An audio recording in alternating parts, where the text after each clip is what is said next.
I'm Dane Rose, and in this conversation, we'll explore the evolution from the outer dialogue to the inner dialogue to the outer dialogue, and what can happen from there. So we are born as children into a fractal representation of the culture called the family system. And we're here, and there's a mother, there's a father, there's a masculine and feminine energy. There are buried relatives that are contained within the mother and the father. Meaning the mother carries all of the dialogues, all of the rapports with her father's father, who carried all the rapports. And the lineage just keeps going back in both sides. And all of this is compressed into the mother and father. But there are also usually siblings, there may be living relatives, and then there are the inner ages of mother and father. In other words, it's not just the dominant age. Mother sometimes has a shock and becomes a 3-year-old. Mother sometimes doesn't want to do her responsibilities and becomes a 7-year-old, just wants to play. Mother becomes a sexual and flirtatious 15-year-old, right? So it's not just mom, it's the different faces of mom. And similarly, it's not just dad. Dad's a sulking 6-year-old because mom didn't want to have sex with him. Dad's a bullying 12 years old because he's afraid of rejection because mom might not want to have sex with him. All of these different ages are inside each parent. And as the child goes through time and space inside the family system, sometimes he's or she is connected with mom's 3 years old, sometimes it's with dad's 6 years old. And there's a dialogue that is built up through mirror neurons, they're currently called.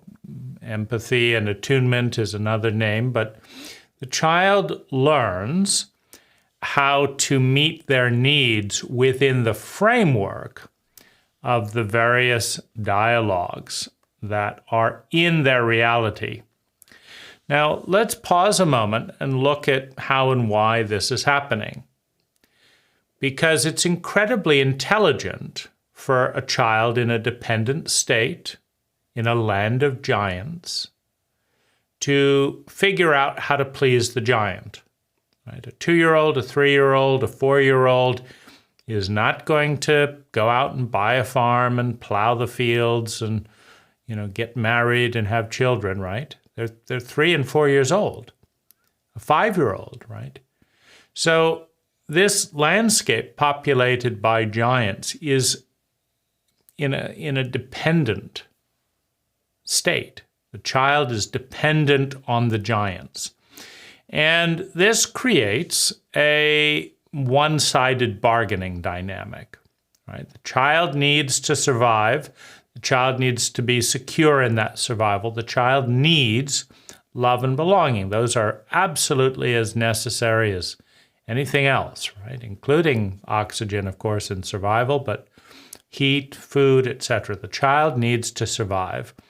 And the grown-ups or giants set the terms, right?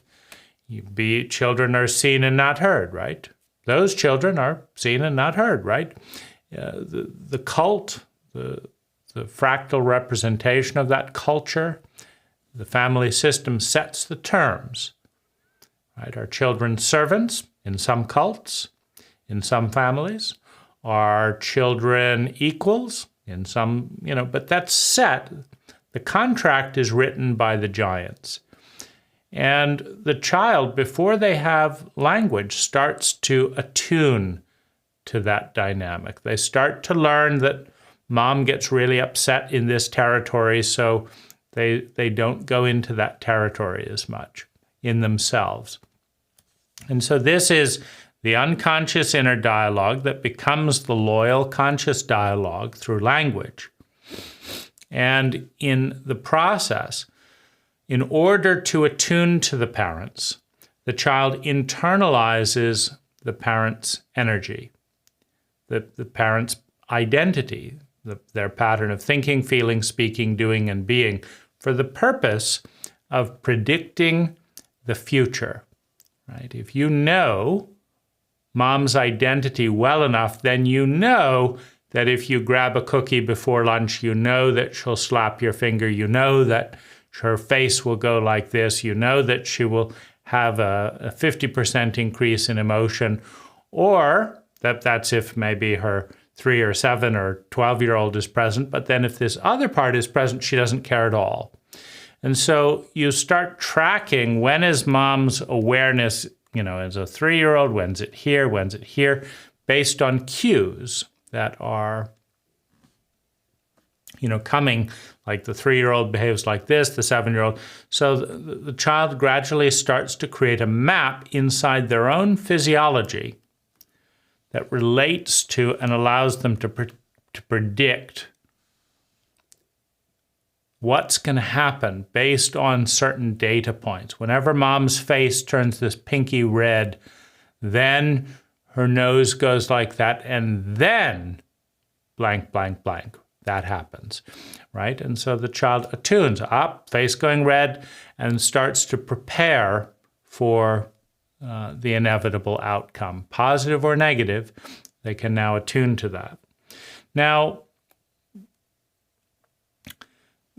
in a traditional dynamic, we would have the child leaves home, it's 18, 21, they've got a job, etc. The child leaves home and is now in a larger framework of reality, right? There's no more parent right there. There's no more mom. There's no more father.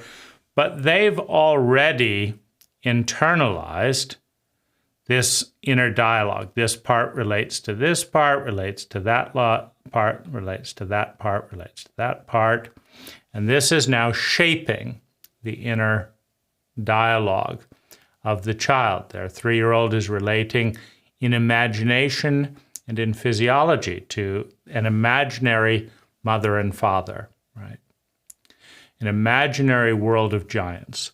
And they're projecting what they know out into the reality. So the family system was the way it was. The child entered the family system and attuned to the family system and shaped their physiology and brain in that attunement. The child now leaves the family system but stays in that dialogue. There's still an inner mother's 3-year-old relating to the child's 3-year-old. There's still a mother's inner 4-year-old relating to the child's inner 3-year-old and 4-year-old, right? All of these different parts are there as a pattern of relationship. Now, if the child is successful and predisposed to growth, they find that they're in a new environment where not everyone is like their mother and not everyone is like their father and not everyone is like their brother. It's a new environment. And in that new state, the child is entering the unknown, and the child is entering a mild state of insanity, right? Because the child still expects to be hit, because dad would have hit me if I did that, and you're now a big male, and I just did that, and I'm waiting to be hit. But the hit doesn't come. And so this creates anxiety, right? So now we have an inner dialogue inside the child or a young adult or grown up that doesn't match the outer reality. And this feels uncomfortable. And usually one of two things will happen. Either the outer dialogue will send a clear new positive message, and there will begin a reshaping of the inner dialogue. The shape will build down, and a new shape that has something to do with this outer form will start to emerge. Or what will happen is a withdrawal, and there will be a space where the outer environment doesn't change, the inner environment doesn't change, but there's just, there's so much fear of reality that there'll just be a space, so the child will live in their projection that has nothing to do with reality. And the reality will be the way it is and ignore the child in their projection state. Or the child will find people that conform to their reality. Meaning, if the family system emerged out of the cult or culture, then there are plenty of people in the cult or culture that have elements of the family system. And so out of, 50 or 60 people, the child will find the person who will behave like mom in this situation. And they will find the new person who will behave like dad in this situation. And in this way, they will reaffirm and revalidate and reassemble the dialogue, which was for a period just inner, but now it's an outer dialogue with new players. So it's the same script, just different people reading the script, right? And so now you have a reinforced model of reality where the outer person is doing what mom did before and what dad did before, and the inner part is doing what you did before, what the child did before, and there's a dialogue back and forth that is familiar and thus comfortable. It does not expose you to the unknown, and thus does not trigger the fear of death. It is a known dialogue in known territory. So this leads us to the point that most of us are in today. We have found new people to replay the old dialogues, or we're in some state of dissociation from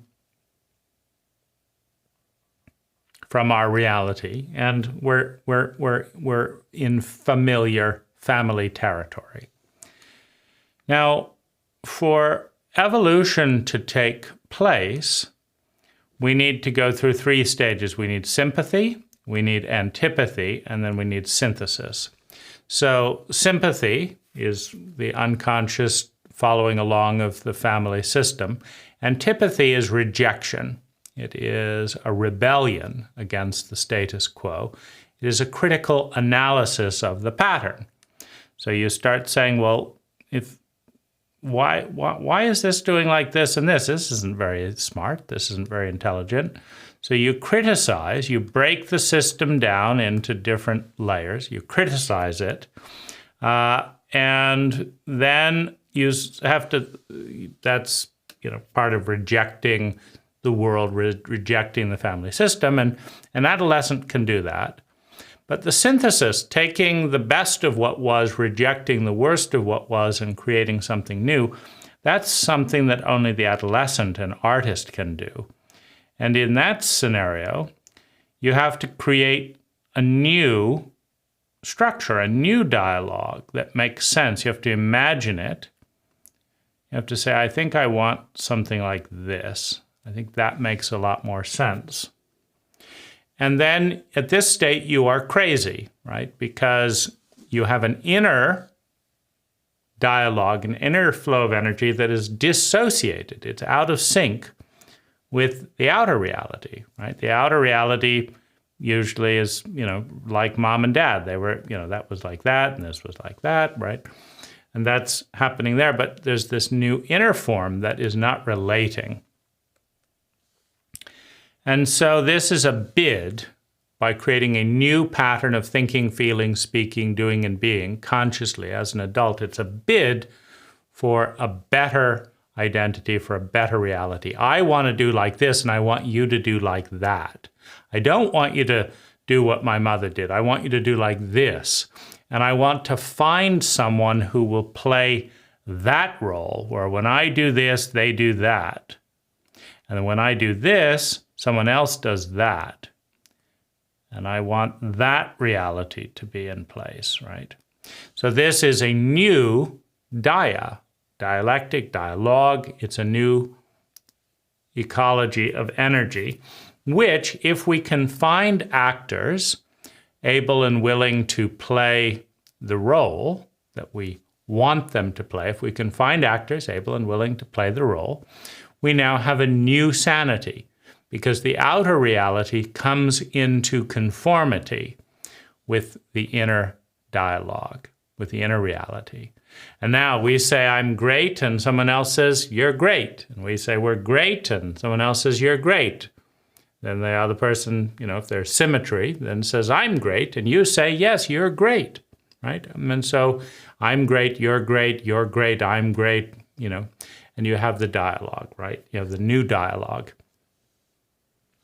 And that's the way it works until there's a flaw, until that dialogue doesn't work for some specific goal, and you have to break it down and you either add bits to it in here, and then add bits to it out there, or you bust it down again into a new system. And you try out the new pattern of thinking, feeling, speaking, doing, and being. You see if you can find new roles, and you see if that works better for that particular goal or that particular stage of life and development. And this is this back and forth, right? And then simultaneously, there will be people on the outer side of the environment that are trying to recruit new personas and say, I'd like you to play this role. Will you try it on? Will you do this? And if you say yes, then in both of these ways, you have an iterative process of identity, of thinking, feeling, speaking, doing, and being, in which the inner dialogue, is moving in response to the outer dialogue, and periodically, if there's any consciousness involved, upgrading. So thanks for joining me in this exploration of identity and dialogue.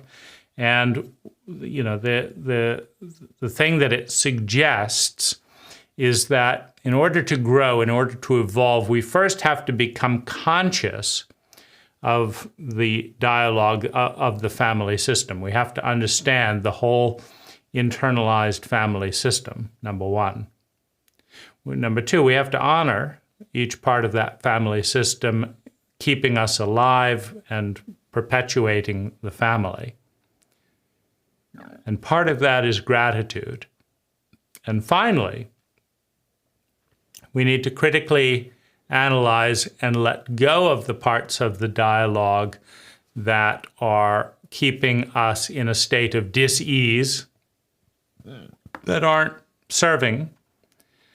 And we need to actively create a dynamic where we create roles, where other people start to play the counterpoints to the inner dialogue and restore us in that way to sanity, which is just a symmetrical and